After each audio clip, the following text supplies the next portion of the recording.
On n'est pas surpris et on ne peut s'empêcher de sourire un peu lorsqu'on lit dans son autobiographie à propos de la charge qu'on lui a confiée auprès des jeunes novices. Pour lors, je faisais cela 2 fois la semaine à 20 ou 30 sœurs qui se trouvaient au noviciat à ce sujet, près de 3 ans que je fus en cet emploi. Comment décrire un tel emploi? Pour faire bref, je dirais qu'il s'agit d'un travail qui cherche à mettre en œuvre ou à favoriser chez les destinataires un acte catéchétique, c'est-à-dire l'émergence d'un écho à une parole de Dieu que produit l'Esprit Saint chez une personne. Mon exposé se divisera donc en 3 points. Quelle était la formation catéchétique singulière de cet employé Marie de l'Incarnation? Comment travaillait-elle, cet employé, à catéchiser? Et finalement, quelles caractéristiques particulières peut-on dégager de l'héritage de production catéchétique qu'elle a laissé? Alors, quelle était sa formation catéchétique? Évidemment, la réponse à cette question peut être fort complexe, dans la mesure où une telle formation est toujours inscrite dans un contexte catéchétique particulier. Pour Marie, c'est le tournant du 17e siècle, au lendemain du Concile de Trente, et à une époque de mise en place de nombreuses initiatives vouées à l'œuvre catéchétique, dont la formation de la communauté des pères de la doctrine chrétienne par César de Bus, et la multiplication de confréries et de communautés religieuses, tant féminines que masculines, dont les Ursulines, vouées entre autres à l'instruction religieuse. Ce n'est pas encore l'époque, par contre, où existent les catéchismes diocésains qui seront imposés par les évêques pour être seuls enseignés dans leur diocèse. Cette remarque est importante en raison de la place que cela laisse à la créativité. Par rapport à la jeune Marie Guyard, au temps où elle ne savait pas encore ce qu'était faire raison, elle fut éduquée dans une famille croyante. Elle était assidue à participer aux célébrations de l'Église et à écouter les prédicateurs. Et un important revirement dans sa nomadité spirituelle se passa d'abord au moment de sa vision du sang, le 24 mars 1620, moment qu'elle décrit comme celui de sa conversion. Et ensuite, ces transformations sont poursuivies lors des 3 visions trinitaires qui furent déterminantes pour toute sa vie, les visions trinitaires. À l'occasion de ces moments singuliers, elle, qui était une jeune fille bien éduquée, dévote et remplie d'idéal, a été instruite et entraînée dans une expérience mystique qui l'a fait passer d'un état de disponibilité à l'acte catéchétique à un état de responsabilité et de prise en charge des affaires de son époux. Les textes les plus explicites qui racontent non seulement cette transformation, mais bien l'intelligence qu'elle en a, se trouvent entre autres dans 2 extraits tirés, le premier de la vision de 1627 et l'autre de celle de 1631. Au début de son récit de la seconde vision trinitaire, donc à la Pentecôte 1627, elle écrit « Étant en oraison, Dieu absorba mon esprit en lui par un attrait extraordinairement puissant. Je ne sais en quelle posture demeura mon corps. La vue de la très auguste Trinité me fut encore communiquée et ses opérations manifestées d'une façon plus élevée et plus distincte qu'auparavant. » On parle de la vision de 1625. La première fois, donc en 1625, l'impression que j'en avais eue avait fait son principal effet dans l'entendement.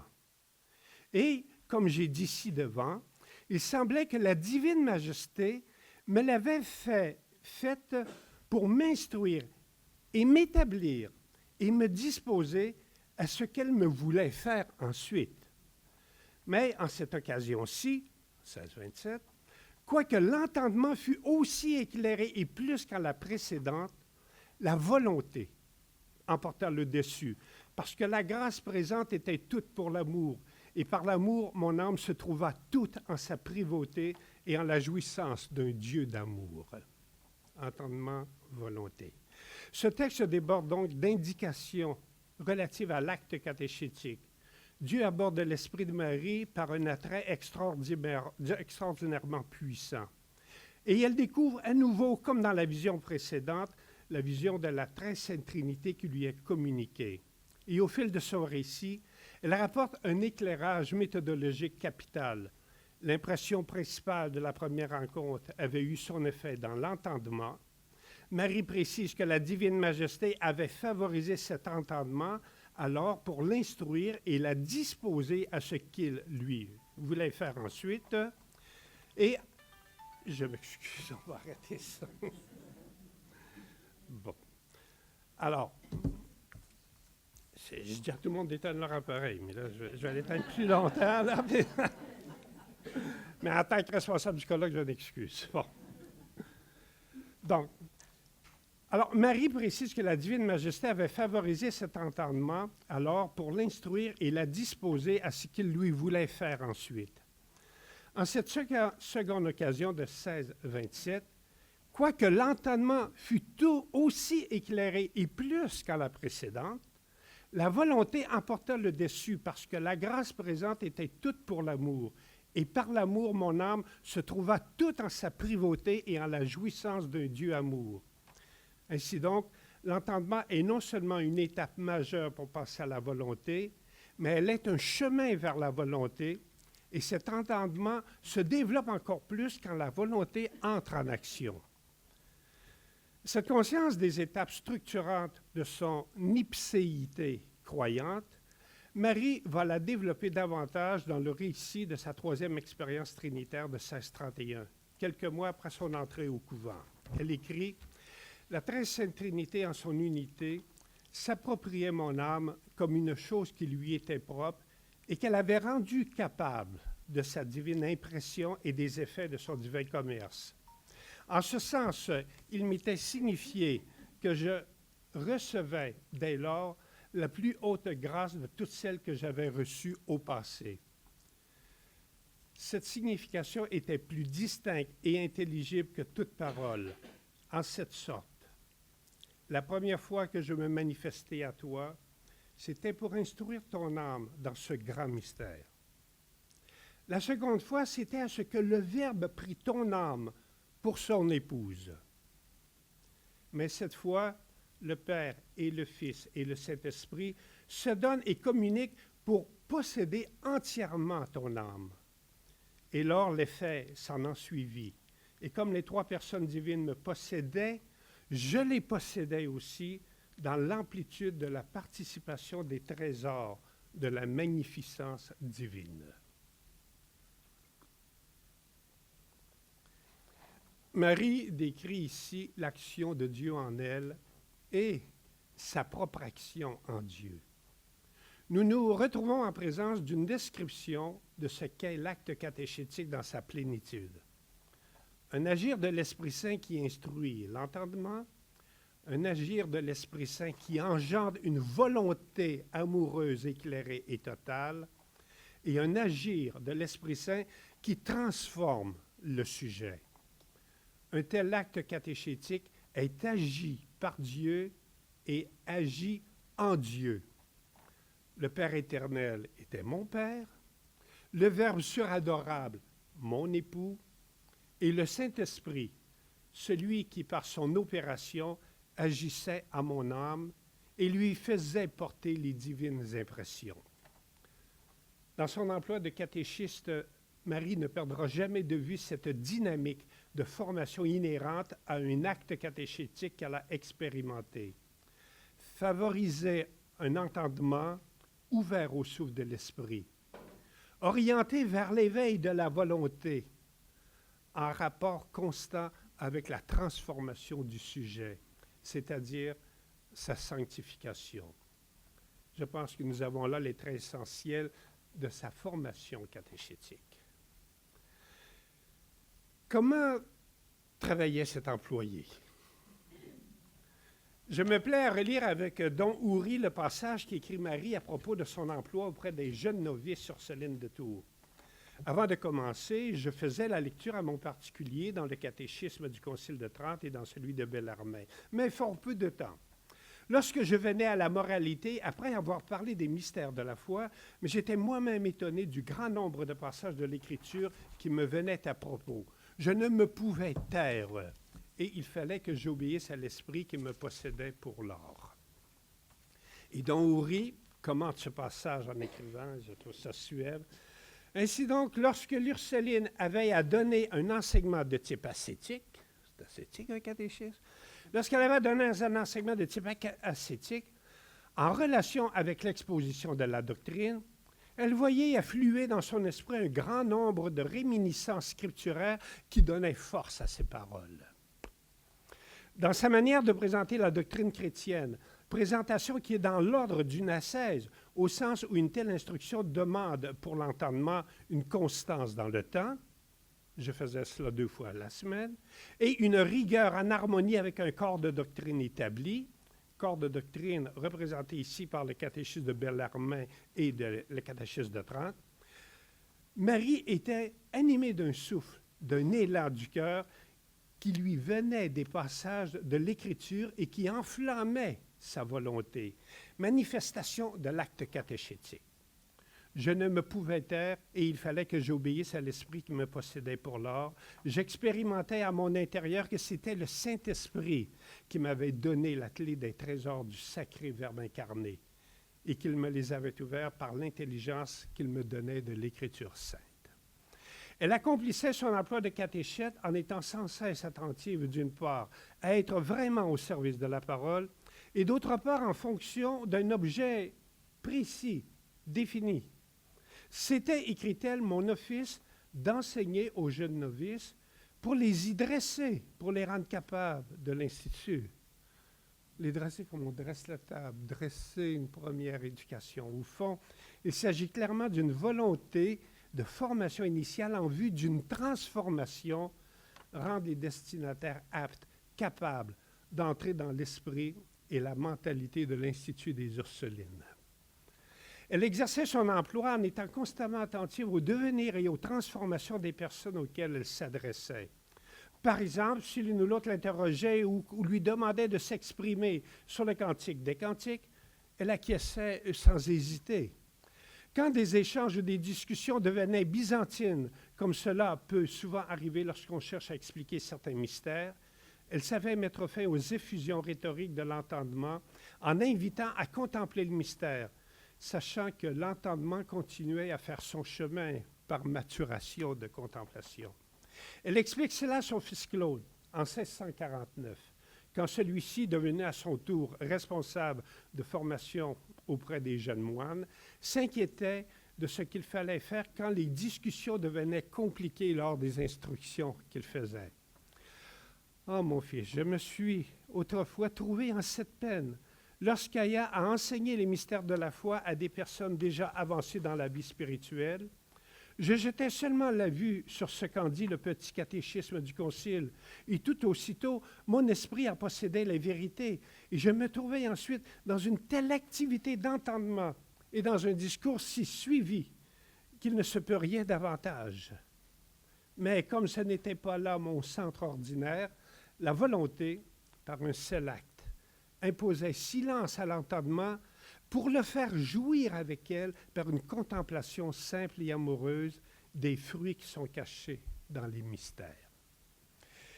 Dans sa façon de faire le catéchisme, Marie avait la conscience d'être à la jonction d'une attitude intellectuelle d'entendement qui concerne la compréhension des réalités et d'une attitude spirituelle de contemplation mystique qui concerne la communion aux réalités révélées. Attitude intellectuelle, attitude spirituelle. 2 attitudes pouvant être inspirées par l'esprit, 2 attitudes appelées à se compléter. L'entendement favorisant une objectivation de l'expérience et la contemplation, son appropriation personnelle et sa dégustation par un sujet libre et autonome. Cette catéchèse est à la fois relationnelle, intellectuelle et structurante à la condition que le catéchiste soit suffisamment vigilant pour ne pas laisser les efforts d'entendement asphyxier l'état de contemplation. Et en revanche, cet état de contemplation risquerait toutefois de n'être que pure chimère ou imagination, sans l'objectivité et la résistance que posent les maximes héritées de la tradition. Pour Marie, il est essentiel de préciser à son fils, oui, J'aime les maximes que vous savez, parce qu'elles portent à la pureté de l'esprit de Jésus-Christ. Il ne me serait pas possible de goûter une dévotion en l'air et qui n'aurait du fondement que dans l'imagination. L'on trouve donc toujours à pratiquer ces maximes saintes, non avec effort ou contention d'esprit, mais par une douce attention à celui qui occupe l'âme et qui donne vocation et regard à ses aimables voix.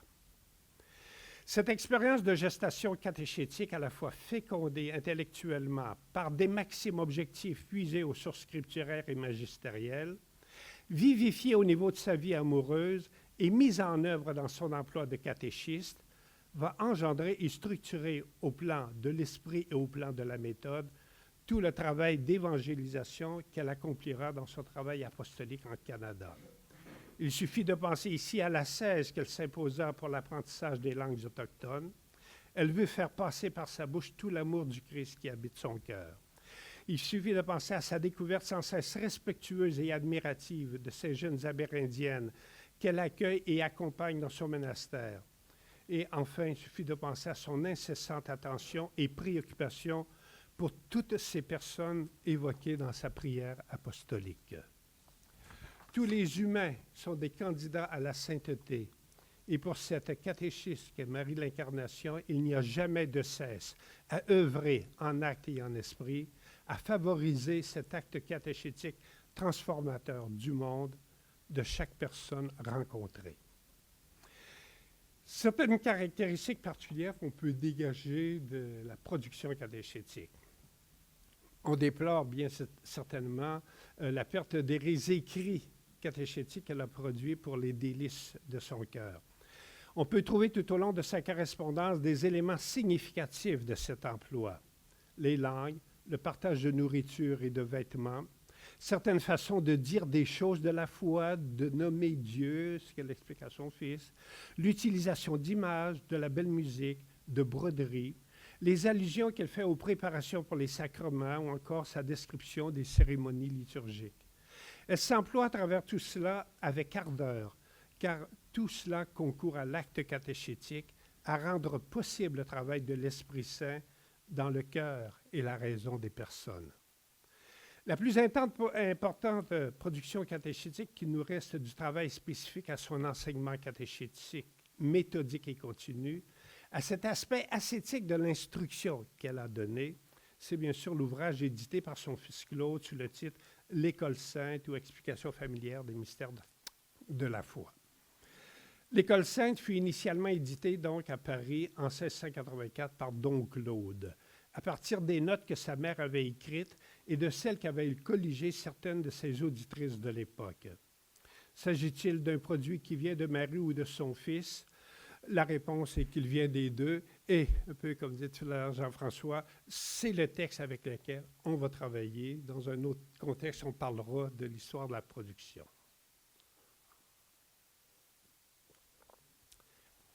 Pour mettre en lumière à peine quelques premières caractéristiques singulières de l'École sainte, je propose de comparer de manière donc très succincte deux de ces passages avec ceux du catéchisme du Concile de Trente, dont elle se servait, avons-nous vu, pour préparer ses instructions.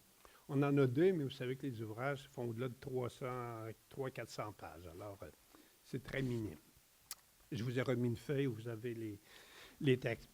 La comparaison de ces deux productions, ça c'est important, ne cherche pas à discréditer un ouvrage par rapport à l'autre ou à en qualifier un de meilleur par rapport à l'autre.